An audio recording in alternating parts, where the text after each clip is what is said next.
नमस्कार दोस्तों, आप सभी का स्वागत है आपके अपने चैनल एम के गणित में। तो आज हम देखने वाले हैं घातांक से संबंधित प्रश्न। तो इस प्रकार के जो प्रश्न होते हैं वो घातांक के नियम से बनते हैं। तो यहाँ पे देख सकते हैं, यहाँ पे 2/5 पूरे का घात 3 गुणा 2/5 पूरे का घात ऋण 6 बराबर 2/5 पूरे का घात में है 2x ऋण 1 है। तो इस प्रकार से जब होगा तो x का मान ज्ञात करना है। तो यहाँ पे देख सकते हैं ये जो x दिखाई दे रहा है उस स्थान पर x की जगह में क्या आएगा, यही चीज़ पूछा जा रहा है। ठीक है, तो हम इसको सॉल्व करेंगे कौन से घातांक के प्रथम नियम से। घातांक का प्रथम नियम क्या कहता है? घातांक का प्रथम नियम जो कहता है क्या होता है, x का पावर अगर m है और इसी प्रकार से गुणा के चिन्ह में x का पावर अगर n है, ठीक है, तो ये जो है क्या हो जाता है, जब यहाँ पे देख सकते हैं x और x आधार जो है वो समान है। घात समान हो चाहे असमान हो हम उस पर ध्यान नहीं देते हैं। यहाँ पे देख सकते हैं आधार जो होता है वो समान होना चाहिए। तो आधार जब समान होता है और गुणा की संक्रिया हो रही होती है तो हम आधार को एक बार लिखते हैं और गुणा की संक्रिया हो रही है तो हम जो घात होती है उसको इस प्रकार से जोड़ देते हैं। यही क्या कहलाता है, घातांक का प्रथम नियम यही कहता है। ठीक है, तो यहाँ पे देख सकते हैं, यहाँ जो दिखाई दे रहा होगा ये जो ये घात वाला जो दिखाई दे रहा है, यहाँ पे 2/5 और 2/5 यहाँ पे आधार जो है वो समान दिखाई दे रहा है और यहाँ पे गुणा का चिन्ह है। तो चलिए इसको किस प्रकार से इसी नियम के जैसे ही हम इसको सॉल्व कर लेते हैं।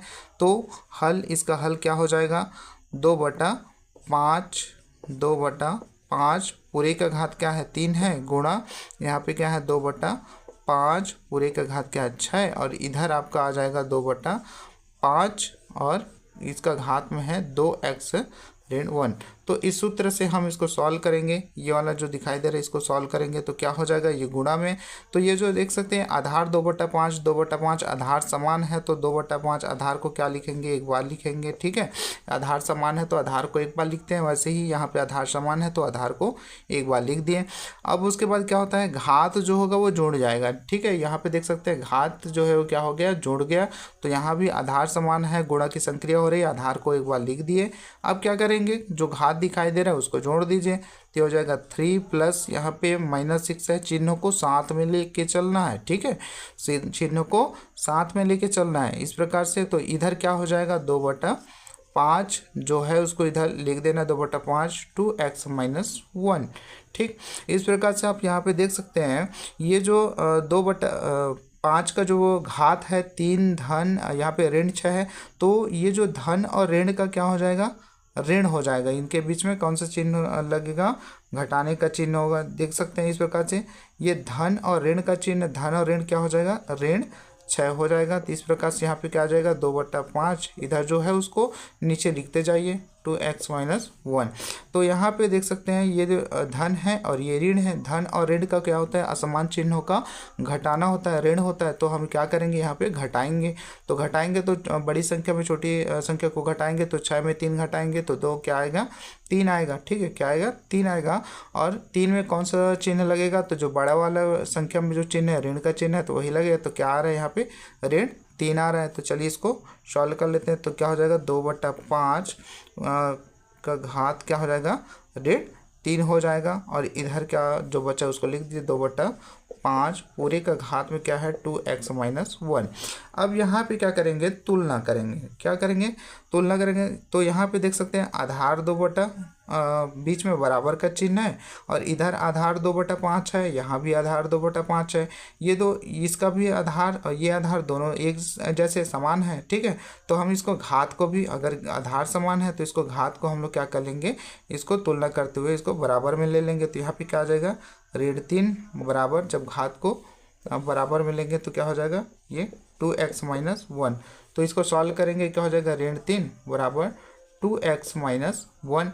तो चलिए इसको सॉल्व करते हैं। तो हमें x का मान पूछा है ना, तो x का मान ज्ञात करना है तो इसलिए हम उसको वहीं रख देते हैं। और ये जो अचर राशि दिखाई दे रहा है उसको पक्षांतर कर लीजिए तो ये हो जाएगा ऋण 3 और ये ऋण है तो इधर आ जाएगा बराबर चिन्ह की इस पर आ जाएगा तो प्लस हो जाएगा, +1 हो जाएगा और इधर क्या बचेगा, 2x बचेगा। ठीक, अब यहाँ पे देखेंगे ऋण और धन असमान चिन्हों का असमान चिन्ह होता है तो हम क्या करते हैं, घटाते हैं।